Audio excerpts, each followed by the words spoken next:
Thank you. Nice, nice. What up, Facebook? Give me 5 minutes. I'm going to do some invites.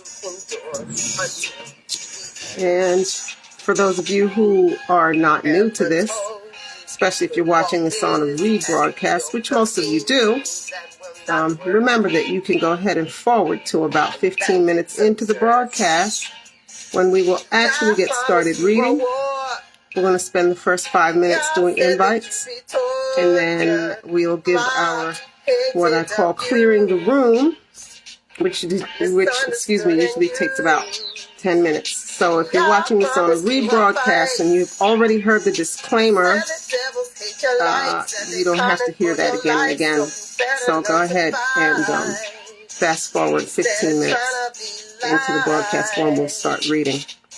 So if you guys will just listen to the tune while I do the invites, appreciate that. Get yourselves in the room, get yourselves settled. Go grab your tea, your hot toddy, your scotch, your red wine, your whatever it is you have in the evening.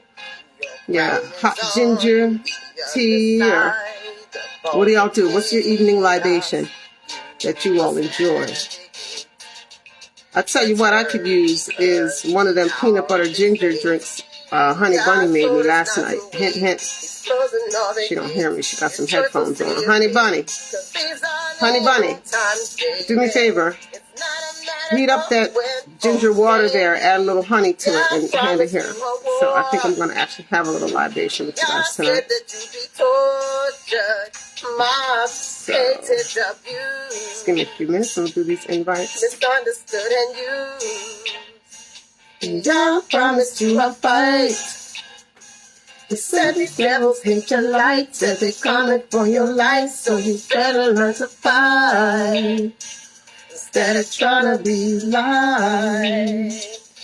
'Cause these are the end times, baby. It's not a matter of when or maybe.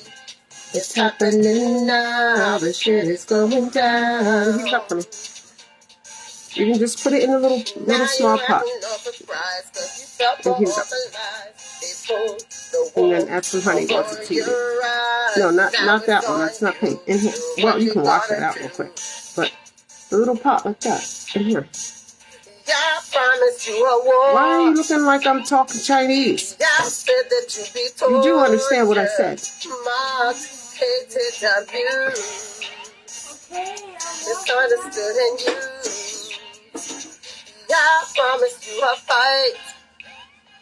He said the devils hate your light. Said they coming for your light. So you better learn to fight instead of trying to be light. What wasn't clear about that? Are you ready to turn back? I know you didn't. 'Cause these are the end times, baby. It's not a matter of when or maybe. It's happening now. The shit is going down. All right, one more minute of invites, guys. Uh-oh. One more minute of invites, and we will get started with the reading. Let's see, somebody's in the room. Welcome, good evening. I can't see who you are yet because I still have the invite screen open, but I'll give you a personal shout out in a minute. Okay, that's 9:05. That means we are done with the invites here. Brother Nasir! Bless up. Greetings. What a blessing to have you in the room. Thank you so much for coming tonight. I am Jedi, Empress Jedi, the Rabble Rouser. You already know that, Brother Nasir. But to anybody who's new, I am, as I just said, Empress Jedi, the Rabble Rouser. You have tuned into the Nightcap here at Black Enlightainment, where we are broadcasting consciousness. Tonight, ladies and gentlemen, we will be reading from a text called The Black Roots Science. You can secure this text. Let me see here.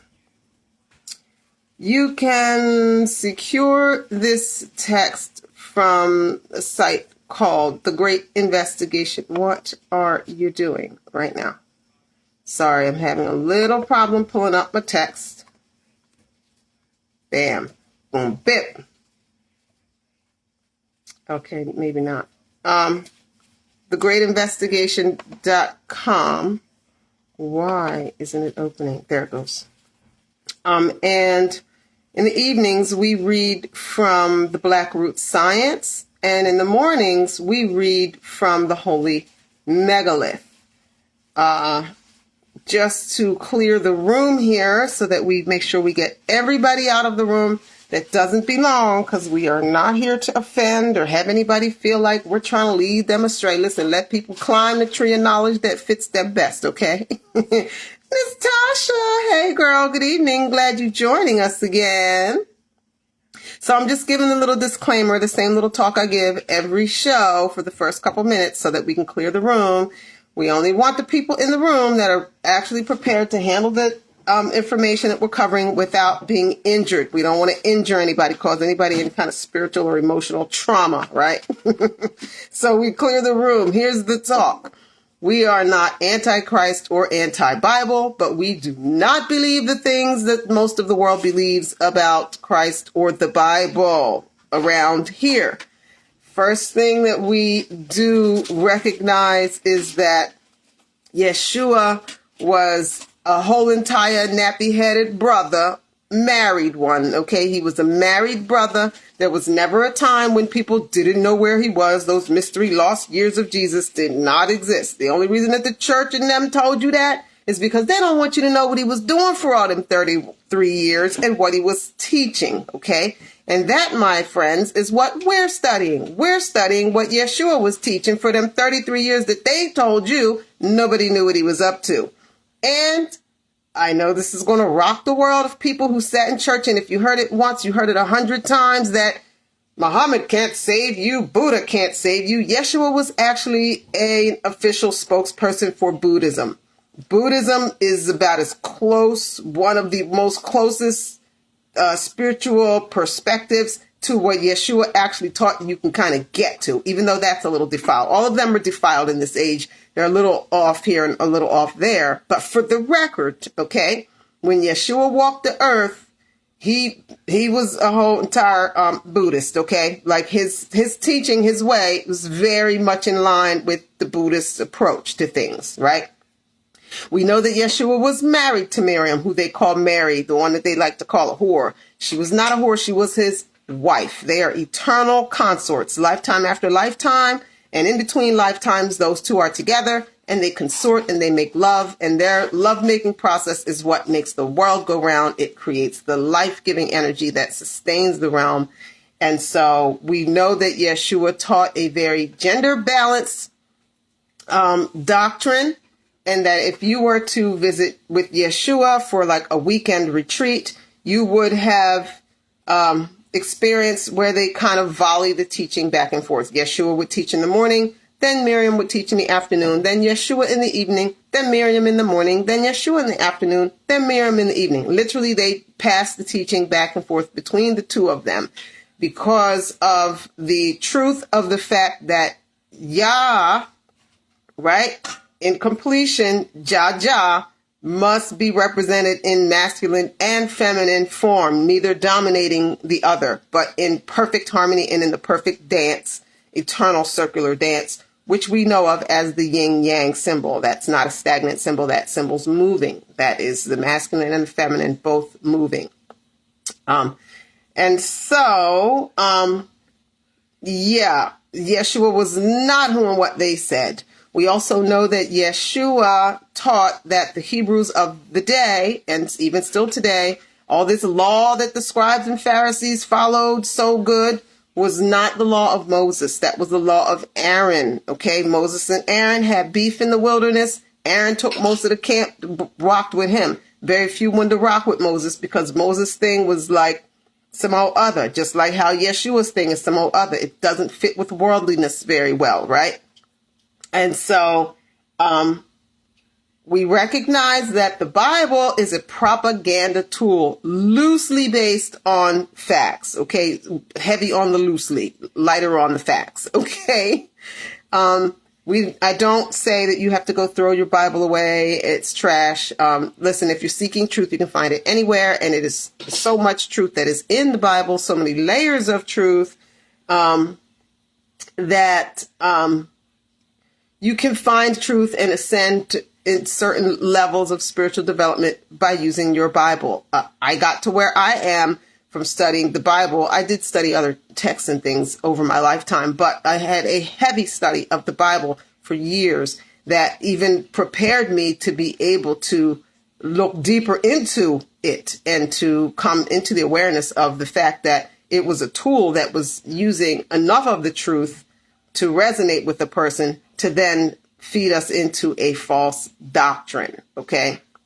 And so that's our approach to the Bible. We understand that it's a propaganda tool, never losing sight of the fact that the people who the Bible was talking about opted to be tortured to death. And we're talking men, women, and children before they would agree to the validity of the Bible or the newfound church religion. They were like, that ain't it. You're going to have to kill us because we ain't going to do that. That we're not going to do. Okay. So that should give you some perspective. So if you follow the God of the Bible, the one that did all the miracles and fly stuff, if you want that kind of power and access to that kind of power, following the Bible as you know it is not going to get you there, which I think is very evident, because have any of your pastors ever, like, you came to your pastor because you couldn't afford your light bill? Was he able to, like, I don't know, multiply? He says, well, what do you have in your house? And you say, well, you know, I sell cheesecake. I got about, 5 cheesecakes worth of ingredients at the house. And he says, okay, listen, go in there and shut the door this weekend. Okay. And just make all the cheesecakes you can and fill up your freezers, and you're going to be able to make enough cheesecakes to sell to the whole town for the holiday. Can your pastor do that? No? Oh, okay. Can your pastor, like, whip up a little couple, mash up a poultice and put it on you and heal your ills and diseases? Can your pastor spit in some dirt and make a mud and patch it over your cataracts and you feel better and stuff like that? No? Can your pastor take a wand and part the seas? No? Can your pastor take the same wand and stick it in the middle of town and carve a snake into it and put it in the middle of the town and stop the snakes from biting you? Can your pastor, okay, a lot of people are dealing with bed bugs these days. Can your pastor erect something in the middle of your town with a bed bug on the top of it and say, anybody that looks at this thing, the bed bugs aren't going to bite you? Can your pastor do that? No, because this is the kind of stuff Moses and the people that followed Yahya could do, right? And that is why they told you that that was some kind of special super ability that someone outside of you could do. Because if you listen to Yeshua and did what he said to do, like he said, know you not that you are gods, you'd be doing that stuff just like Yeshua said. He said, if you pick up what I'm putting down, you'll be able to do what these little tricks you've seen me do and more. But ain't nobody out here that can do more, okay? I'm not going to say ain't nobody, but ain't no whole bunch of people. And when they do, they get beat down, called crazy, arrested, and y'all treat us bad and stuff like that, okay? So, yeah. So with that, what we're reading tonight is, if you're still in the room, congratulations, and thank you for sticking around and for being brave enough to challenge what you've always been told and to seek out the truth. We do pray that the spirit of truth and wisdom and revelation be poured upon us, that we will fall for no deceptions, distractions, distortions, or deceit. Okay, we at all, that not enter this circle at all, ever. Okay, the truth only. Amen. So we are reading this evening from Black Root Science. Again, that is available at thegreatinvestigation.com. You can grab your copy. You can purchase a copy, or you can download it for free. If you are able to purchase a copy, I ask that you please do, so that you can support the work. that the folks over there are up to, some of which are public and some of which are not. But at the end of the day, making this available to us, for those of us like myself, because I don't want nobody thinking I'm trying to be something that I'm not. I had to download mine for free, y'all, because I ain't have it when I want to get the book. I ain't have it, okay? So I downloaded mine for free, and that is what I'm going to be reading from. You should also grab, if you are interested in further study of the truths that the Bible is loosely based on, okay? Bless up, welcome to the room. If you are interested in the truths that the Bible is loosely based on, you can grab the Holy Megalith at thegreatinvestigation.com, which is the Bible that Yeshua carried. Those are the scriptures that Yeshua lived by and taught from, as well as they are the teachings of Yeshua, because there was nowhere that he went for his whole 30-some years of life where people were not constantly writing down everything that happened with him, everything that he said, and everything that he did. And those copies of that stuff are in the Holy Megalith, as well as they're all around the world in different collections of his teachings, because him and Miriam traveled around separately and together. They traveled in ministry. And so, with that being said, the Black Root Science, what we're reading tonight is it's an online ongoing interview with the elder who presented and was a part of the body of elders who have preserved the Holy Megalith. There are several around the world who have preserved original manuscripts from the real story about the beginning when the black gods came here, right? Shalom, Queen. And so this is an interview where people are emailing him questions and he's emailing back his responses, right? So the actual scripture, the Bible that Yeshua lived, the scriptures that Yeshua lived by, and Yeshua's teachings are what we study in the morning at 9 a.m. This is the interview with the elder who made them available, okay? And so we are at, let me see, morning session. That was this morning, Law of Evolution. Okay, 113. Really? We got that far? All right, guys. So you're going to go in your PDF, okay? It's going to be page 113 in your PDF. Whoa, whoa, whoa. How do we get there? Okay. Page 113 in your PDF and notes 28. Wait a minute. This is way too little. Way too little. Give me a moment. Got to make this a little bigger so I can actually see. Work with me, computer.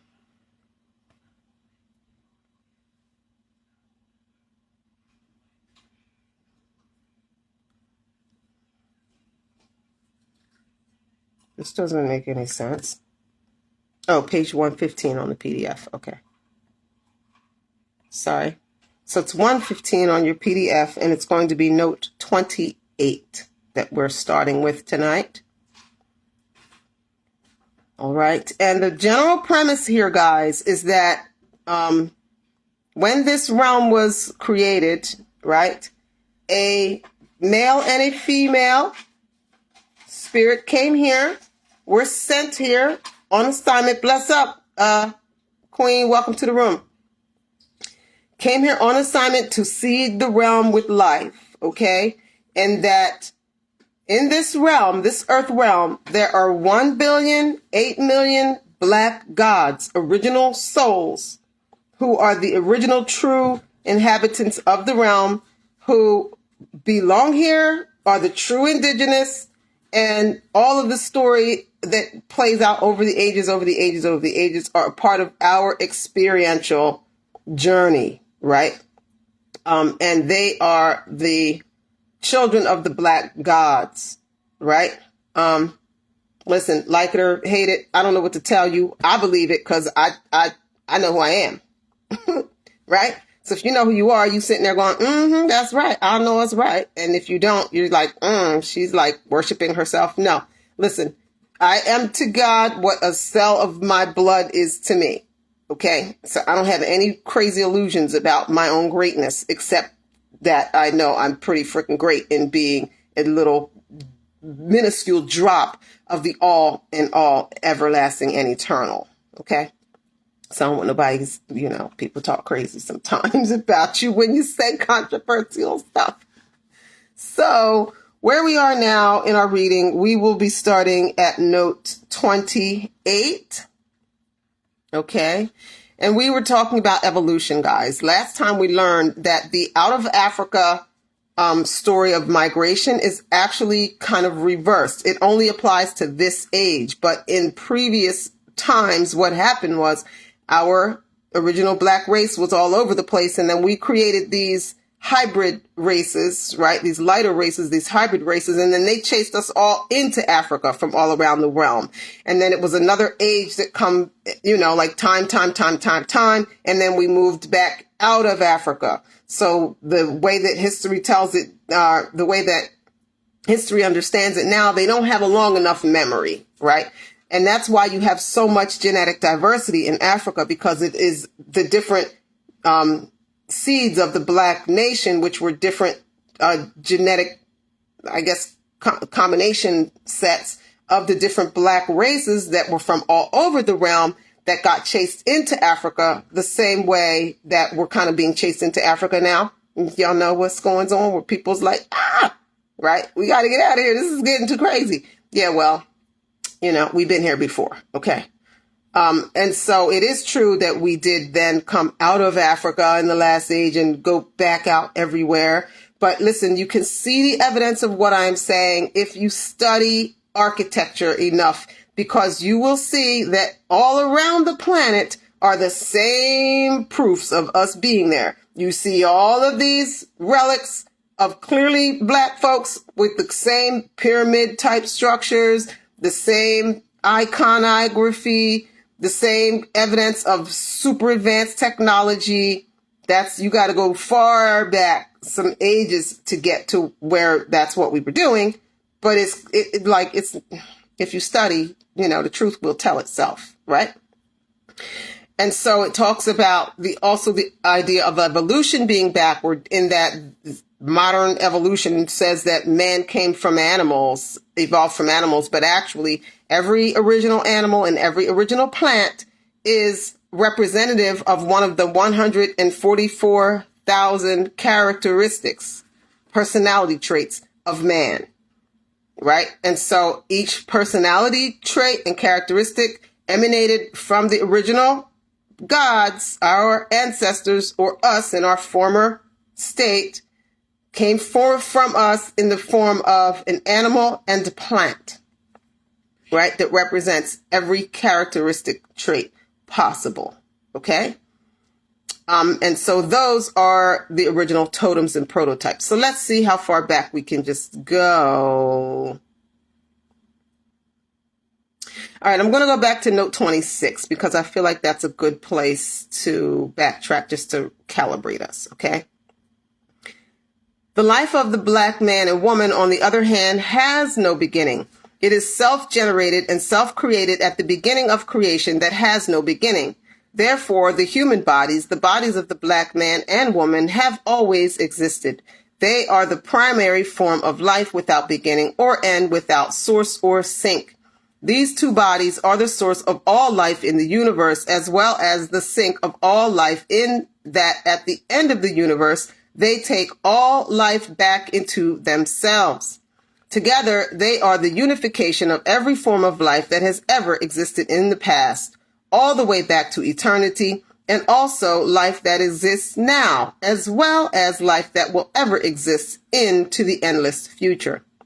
All the past, present, and future life forms are contained and unified in the body of the black person, the man with the male life and the woman having all forms of female life, but only when the two are united as one in mind and heart.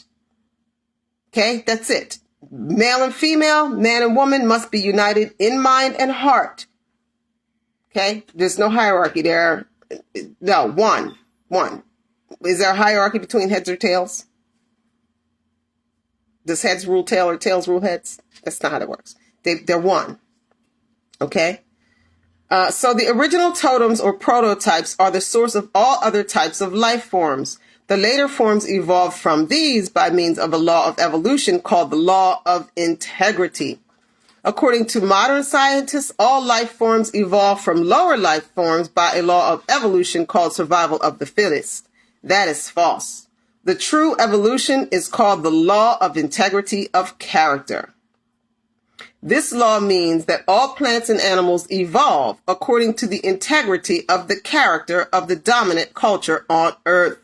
The evolution or physical development of plants and animals follows precisely in the footsteps of the morality or immorality of those who compromise the dominant civilization. In the case, did y'all hear that? That is deep. I'm going to read that again.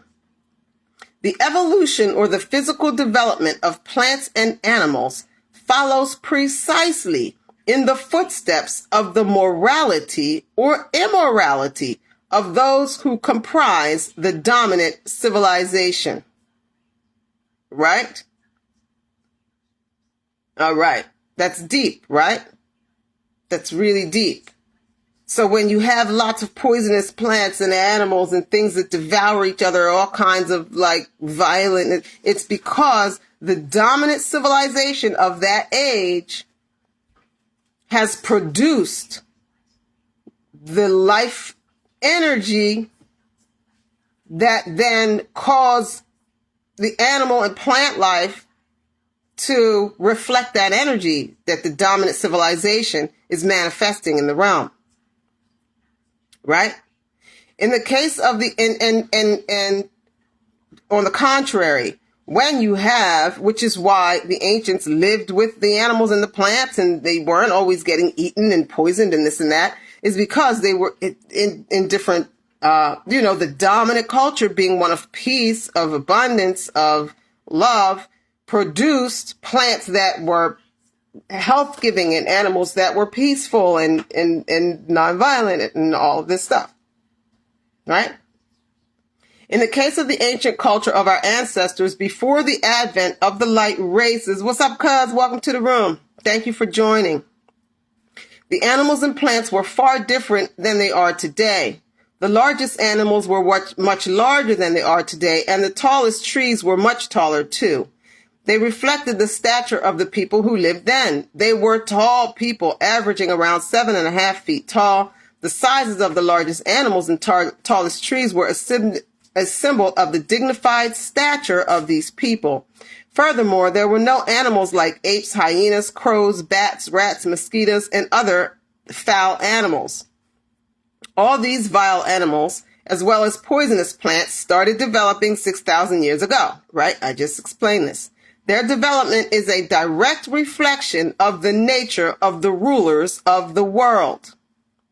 And remember, 6,000 years ago was the beginning of this age when we developed the light races. It was our science experiment. Okay? We developed these lighter races. They were genetically modified, science lab grown races. Okay? That's what had happened 6,000 years ago. All right? To be specific, blood-sucking animals and other parasites are a direct reflection of the parasitic nature of the light races, especially as it is most obvious among Jews, Arabs, and other Near East Asians. Foul animals like snakes reflect... You with me, Queen Roz? Foul animals... like snakes reflect their deceptive nature, especially those of Caucasians and Far East Asians like the Chinese and Japanese. Other disgusting animals represent other foul natures of these people. Before the light races came into existence, these animals did not exist as they are today. After the races were born and started showing their evil nature, the foul animals then began to develop accordingly. But not all animals were affected to the same extent. Some animals still retain a large part of their purity. For example, most cats, especially lions, tigers, etc., retain most of their pure nature. Dogs, on the other hand, were mostly affected, as can be seen in the dog family like coyotes, hyenas, and all the dogs that have been bred from them. There is only one dog that remained unaffected by the appearance of the evil nature of the light races, and that is the African dog known as Pharaoh's Hound, which is black in color and still exists today in some parts of Africa. This clean, non-smelling, non-barking, majestic dog is represented in ancient Egyptian art as who?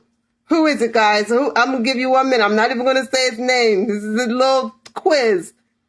It's my friend. Some of y'all know him. I'm going to give y'all a little minute and see if anybody knows the black dog in Egypt, in Egyptian art and cosmology. He's a pretty fly guy. We're going to move on. I'll come back and tell you the name in a minute, but I'll give y'all time to get that in the chat. Other graceful animals and plants like butterflies. You guys know who it is? You know, don't say it out loud. You know who the black dog in Egyptian cosmology is? You know his name? Don't say it. Just give me, you got a thumbs up. You know it? All right. He's the only pure dog that did not devolve his spirit. He didn't devolve his spirit when the light races came. He maintained his uprightness.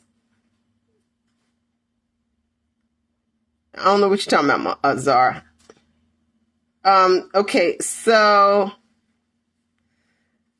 other graceful animals and plants like butterflies, some birds, flowers, and trees also remain unaffected. The evolution of all plants and animals, therefore, follows the inner nature of the most influential people in any civilization. All development of life, this is why, guys, this is why the enemy takes down and gets rid of anyone who becomes popular that is pushing a narrative contrary to the defilement narrative of today. Because he who rules the air rules the world. The ones who have the most influence and can get others to agree and buy on and enter into that resonance, right? Get on that vibe with them. It literally affects the way that the world develops, the way that nature forms. Why do you think that storms are more violent and you've got animals that aren't even known to be carnivorous or eating each other and like all kinds of, this is happening because of the dominant culture. Those with the most influence have this very low, violent, disgusting nature, right? And the only way they can maintain that power is if they maintain the greatest influence. When the influence changes and the airwaves are filled with a different vibe, everything changes. Okay? I'm going to read that line again. The evolution of all plants and animals therefore follows the inner nature of the most influential people in any civilization. All development of life is recorded in the magnetic field of the earth. This recording comes directly from the minds of the people. It condenses into magnetic substance and combines with the magnetic field of the earth. The plants and animals receive the direction for their development directly from this magnetic field, which acts as the mind of the earth. It is influenced by the collective minds of the members of the dominant civilization. This knowledge is important in order to understand the effect of the human mind on animals. Right? So rich, right? So rich. Now, the mind obviously uses the brain as its seat of operation. And so the brains of all animals are a partial manifestation of the human brain and not the other way around. People do not get their brain by evolving it from the brain of animals. The exact opposite is the case. That is, all animals get their brain by developing it using the human brain as a source of their development.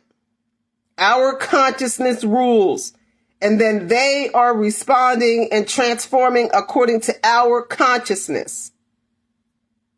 And you know what's deep? You can actually see that if you ever observe someone who has a pet And like you can observe the nature of the person in the pet often, right? Like it becomes very clear that the consciousness of the person is being absorbed and then demonstrated by the pet. It's just like, I've seen it all the time.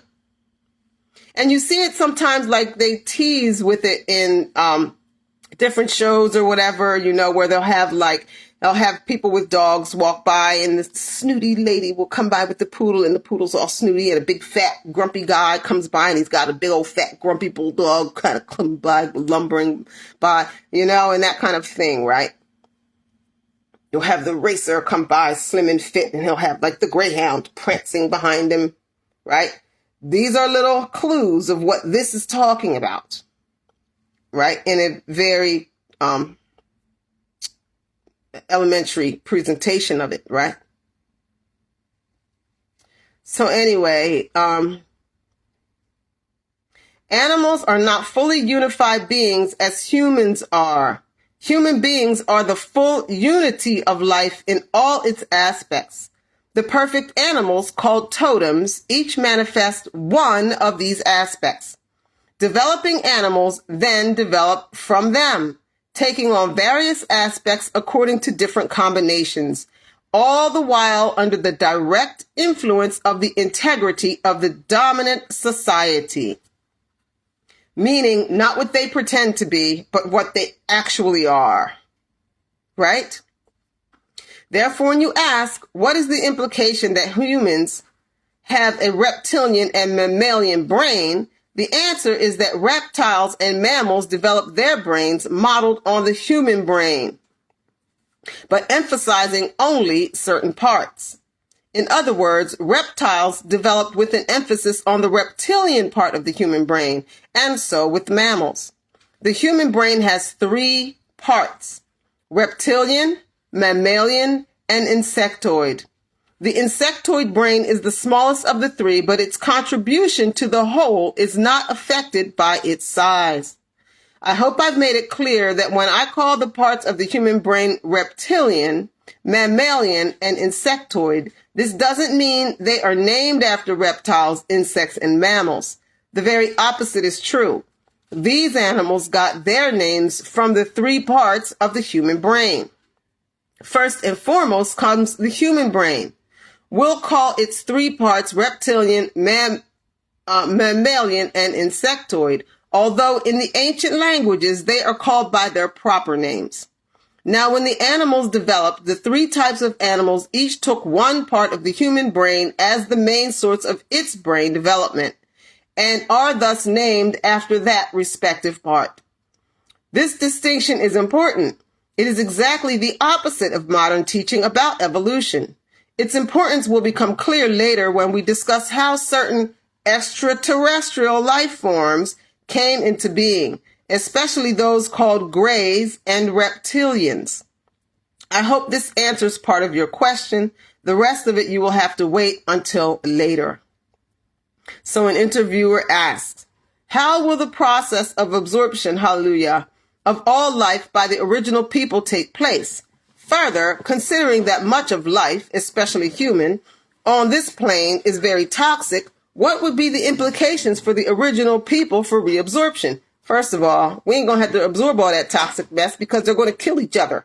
It ain't going to be here for us to reabsorb. That's my guess. We'll read. We'll see what he says. But that's just off the top, off the grip. Okay, so the elder answers, the 1,000,000,008,000,000 gods reabsorb all life into themselves at the end of the universe when they get ready to create the next one. Hallelujah. That's countless trillions of years in the future. Okay, so when you pass through one age to the next age, it's, not the end of the universe. It's just the end of an Earth cycle. So this 6,000 year cycle that we're in now is we're not coming to the end of the world. It's just the end of the world as we know it. But not until this entire universe has fulfilled its entire purpose that it'll kind of fizzle out and go to seed, and then another one will be born from it. That's a long, long, long, long time. So this coming phase, this phase that we're in now, of this passing of this one age and entering into a new age, is not the same as the passing of the universe when all life gets reabsorbed back into us and we get reabsorbed back into one and then we move on to the next universe. That's not what's happening, right? They're two different timelines, if you will, two different cycles. Okay? He says, I'm going to read that line again. The 1,000,000,008,000,000 gods reabsorb all life into themselves at the end of the universe when they get ready to create the next one. That's countless trillions of years in the future. By then, the light races, who are but a passing fancy, will be no more than a dim memory. I just said that. Amen. Hey, Sister Rhonda, welcome to the room. Their toxicity, which lasts for only 6,000 years, will be no more than a drop of spit in the ocean of eternity. All life originates from God at the beginning of the universe and is taken back by him at the end. And remember, the elder did say he's using terms like God and things like this because these are the terms that his readers will understand. These are not the ancient words or names for the all in all, okay? He takes it back by the act of divine unity. Divine unity is a state of mind where you unite your consciousness with all that exists. Hallelujah. All existence is in God's imagination. The universe is the divine dream of God. When you enter the state of divine unity, you discover to your amazement that you are the dreamer, as is everyone who is united with you. You are they, and they are you in the most real sense. Ubuntu, Amurunu, no, Abu Amurunu, right? I am that you are. I am because you are. Right? You are they, and they are you in the most real sense. All is oneness at that moment. At the end of the universe, all people reach this state of oneness simultaneously, and the universe comes to an end. Divine unity, or being one with God, is the purpose of the universe.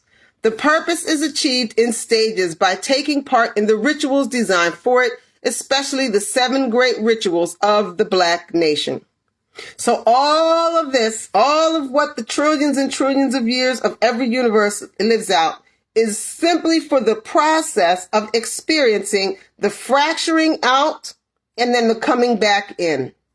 Expansion and contraction like a breath.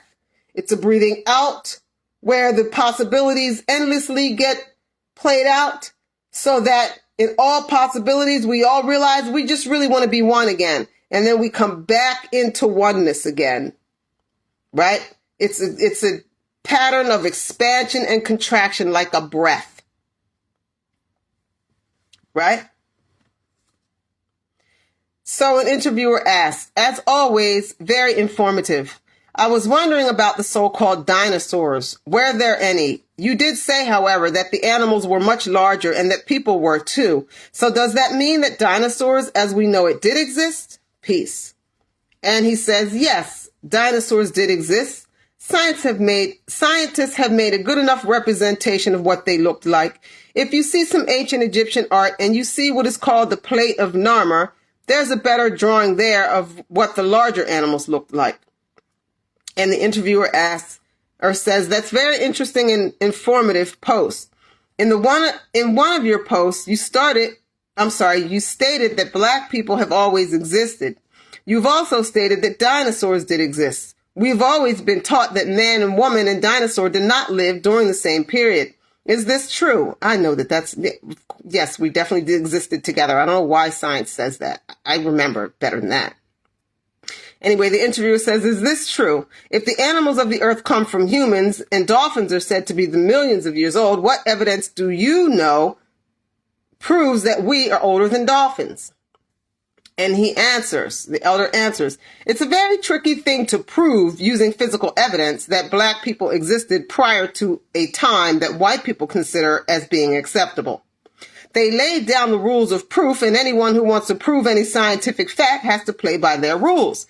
If he doesn't, then the proof is said to be unacceptable.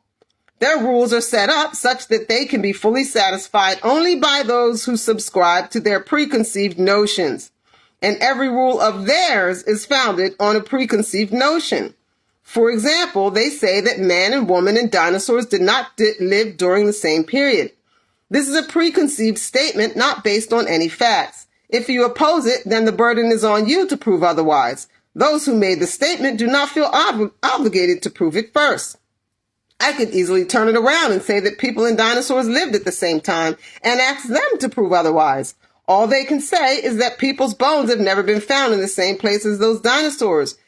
And that's the extent of their proof. And that's just not even true, even that, okay? Because I follow, listen, back before YouTube was purchased by Google, okay, you could follow real architects, real scientists, like people that were actually in the field.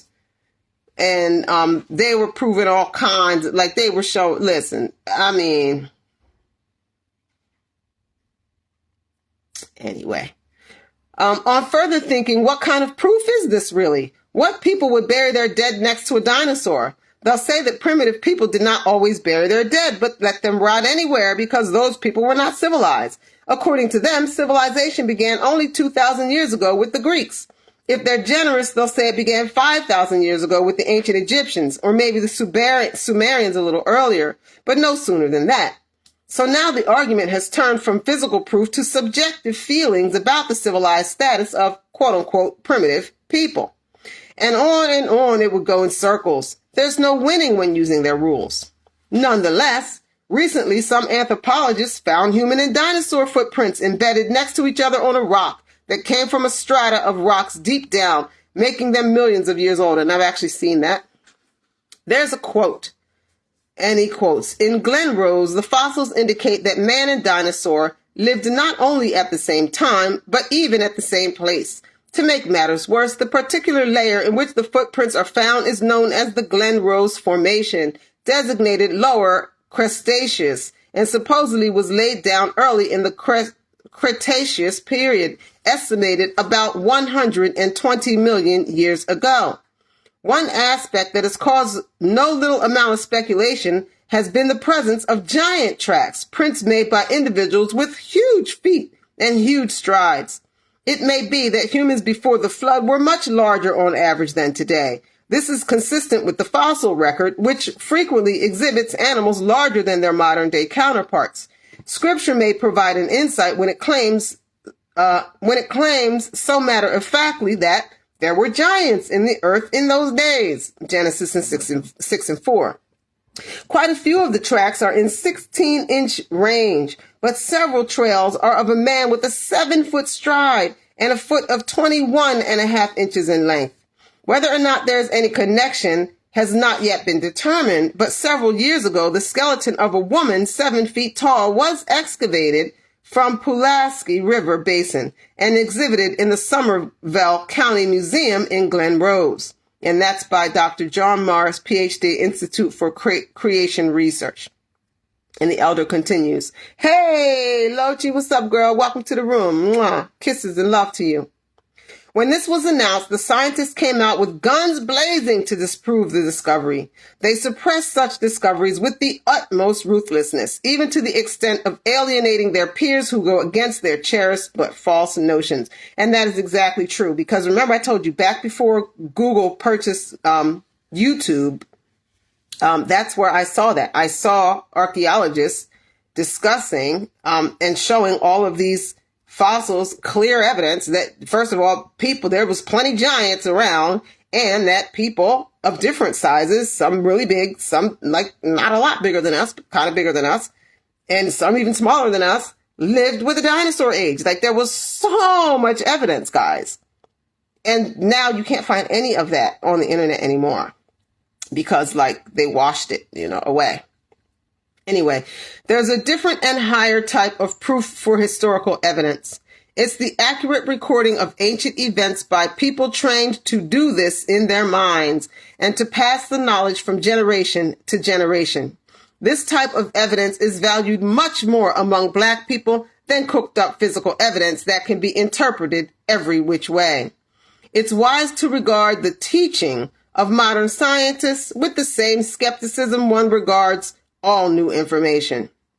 Then weigh it on your mind, relying on your intuition first and foremost, as well as your life experience, and then come to a conclusion. Y'all know what I say. You want to know the truth? Just remember. Black people, just remember, there are 1 billion, 8 million of us out here that done been here long enough that we need to just remember how it went and stop asking people that wasn't even here what had happened. Okay? Anyway, he says that is infinitely better than believing people whose facts change every 6 months or so. Their only goal is to deceive in order to prolong the status quo. Widespread knowledge of truth would overturn their fragile and faulty belief system, which is already standing on one leg. And it's 9:51, and I think I'd rather cut out early because it's going to take us a couple of minutes just to read the next question. It's a half a page question, so it's a commentary and question. And so we won't even have time to get into answering it. And so I think it's best if we just call that a reading, cut out a little early. So if you just give me 1 second, I'm going to make my note on where we're cutting out. We are on page 120, and this is the nightcap. Today is 10/11, and we end on page 120/118, line 60. Okay? Guys, what did y'all think of that? By the way, the dog is Anubis. If you guys, nobody typed it in, so it's Anubis. So the Anubis dog is the only dog that still to this day maintains its original character and has not been affected by the degradation of the prevailing culture. Isn't that deep? Do you know that the Maya have a tradition that says that their ancestors who were black were carried there across the sea by a ship that was captained by a big black dog?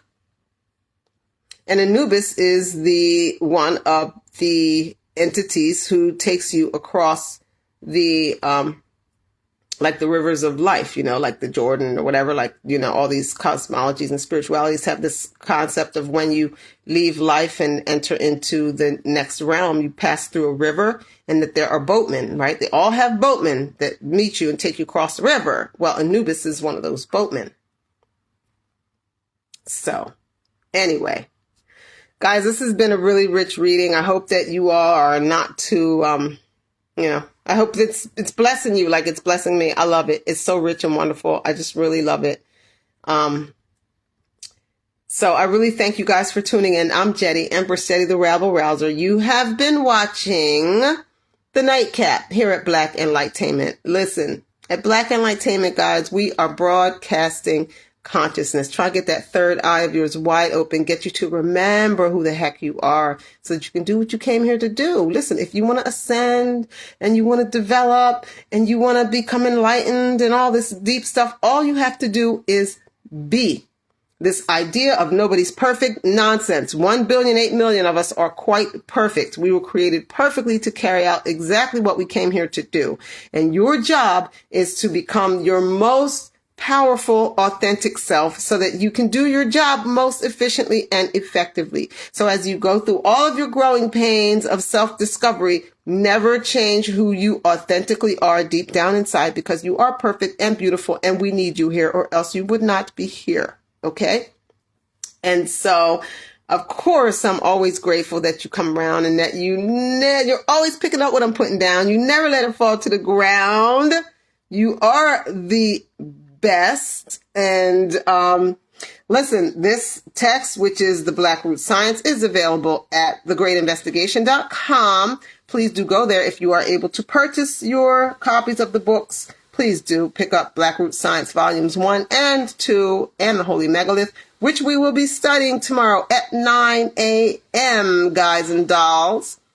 That's Eastern Standard Time. And as well as the Secret Seers, which is available there. Like I said, if you're able to purchase them, please do. But if not, just download them like I did. It's, that's why they make it available for those of us that don't necessarily have the bread at the moment. but do want to get right to the study. So if you get your copy and you ever want to come on camera and read, I really invite you to do so. I beg you to do so.